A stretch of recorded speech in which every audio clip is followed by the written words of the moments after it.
ಪುರಾಣ ಪ್ರಸಿದ್ಧ ಮುರುಡೇಶ್ವರದಲ್ಲಿ ಸೂರ್ಯಾಸ್ತದ ಬಳಿಕ ನಡೆದ ಸಮುದ್ರ ಆರತಿ ಧಾರ್ಮಿಕ ವೈಭವದ ನೋಟ ನೀಡಿತು.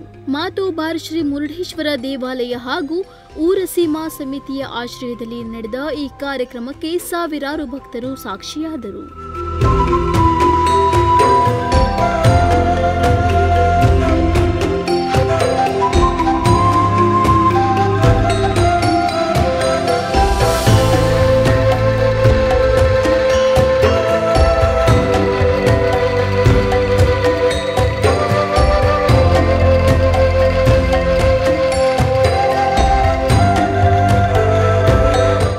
ಪ್ರಥಮ ಬಾರಿಗೆ ನಮ್ಮ ದೇವಸ್ಥಾನದಲ್ಲಿ ಮಾಡ್ತಾ ಇದ್ರು ಸಹ ಗ್ರಾಮಸ್ಥರು ಎಲ್ಲರೂ ಸಹಿತವಾಗಿ ಸೇರಿ ಸಂಘ ಶಕ್ತಿಯನ್ನು ಮಾಡ್ತಾ ಇರತಕ್ಕಂತ ವಿಶೇಷವಾಗಿರ್ತಕ್ಕಂತ ಒಂದು ಕರ್ಮ.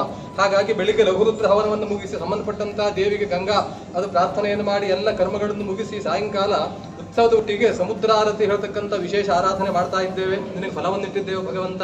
ಈ ಇಟ್ಟಿರ್ತಕ್ಕಂಥ ಫಲದಿಂದ ನಮಗೆ ಸುಫಲಗಳ ಫಲಪ್ರಾಪ್ತಿ ಆಗಬೇಕು. ಯಾವುದೇ ಆಪತ್ತುಗಳು ಉಂಟಾಗಬಾರ, ಎಲ್ಲರಿಗೂ ಕ್ಷೇಮ ಉಂಟಾಗಬೇಕು, ಎಲ್ಲರಿಗೂ ಯೋಗ ಫಲಪ್ರಾಪ್ತಿ ಆಗಬೇಕು. ಶತರುದ್ರಿಯ ಅನುಷ್ಠಾನ, ತೀರ್ಥ ಹೋಮ, ರುದ್ರ ಕಲಾಭಿಷೇಕ ಸೇರಿದಂತೆ ವಿವಿಧ ಪೂಜೆ ವಿಧಿವಿಧಾನಗಳು ನೆರವೇರಿದವು. ಸಂಜೆ 6ಕ್ಕೆ ತೀರ್ಥಕುಂಭ ಮೆರವಣಿಗೆ ಗ್ರಾಮೀಣರ ಉತ್ಸಾಹಭರಿತ ಭಾಗವಹಿಸುವಿಕೆಯಿಂದ ಓಲಗ ಮಂಟಪದವರೆಗೆ ಸಾಗಿತು. ಬಳಿಕ ಸಮುದ್ರ ತೀರದಲ್ಲಿ ಆರತಿ ಜರುಗಿ ಭಕ್ತರ ಮನಸ್ಸಿಗೆ ಭಕ್ತಿ ಸ್ಪಂದನ ತುಂಬಿತು. ಆರತಿಯ ನಂತರ ಹಮ್ಮಿಕೊಂಡ ವಾದ್ಯ, ಸಂಗೀತ ಹಾಗೂ ನೃತ್ಯ ಕಾರ್ಯಕ್ರಮಗಳು ಜನರನ್ನು ರಂಜಿಸಿತು. ರಾಜ್ಯದ ನಾನಾ ಭಾಗಗಳಿಂದ ಆಗಮಿಸಿದ್ದ ಭಕ್ತಾದಿಗಳು ಸಮುದ್ರ ಆರತಿಯ ಧಾರ್ಮಿಕ ಸಂಭ್ರಮವನ್ನು ಅನುಭವಿಸಿದರು.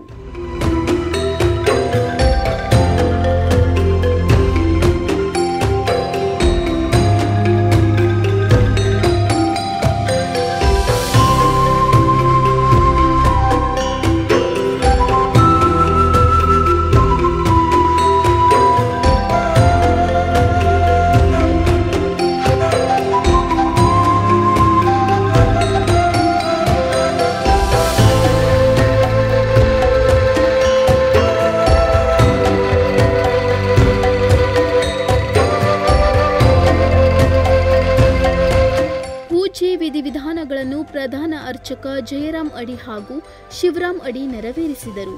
ಜಿಲ್ಲಾ ಉಸ್ತುವಾರಿ ಸಚಿವ ಮಂಕಾಳ ವೈದ್ಯ, ಪುಷ್ಪಲತಾ ವೈದ್ಯ, ಬೀನಾ ವೈದ್ಯ, ತಹಶೀಲ್ದಾರ್ ನಾಗೇಂದ್ರ ಕೊಳಶೆಟ್ಟಿ, ದೇವಾಲಯದ ವ್ಯವಸ್ಥಾಪಕ ಮಂಜುನಾಥ್ ಶೆಟ್ಟಿ, ಎಸ್ಎಸ್ ಕಾಮತ್, ಸುಬ್ರಾಯ್ ನಾಯ್ಕ್, ಮಂಜುನಾಥ್ ನಾಯ್ಕ್, ಶಂಕರ್ ಭಟ್ರಿಟ್ಟು, ನಯನಾ ನಾಯ್ಕ್, ನಾಗರತ್ನ ಪಡಿಯಾರ್, ಕೃಷ್ಣ ನಾಯ್ಕ್, ಗಣೇಶ್ ಹರಿಕಾಂತ್ ಮೊದಲಾದ ಗಣ್ಯರು ಕಾರ್ಯಕ್ರಮದಲ್ಲಿ ಹಾಜರಿದ್ದರು. ಅಲೆಗಳಿಗೆ ಆರತಿ ಬೆಳಗಿದ ಕ್ಷಣ ಭಕ್ತರ ಹೃದಯದಲ್ಲಿ ಅಳಿಸಲಾಗದ ನೆನಪು ಮೂಡಿತು. Nudisiri news desk, Bhatkal.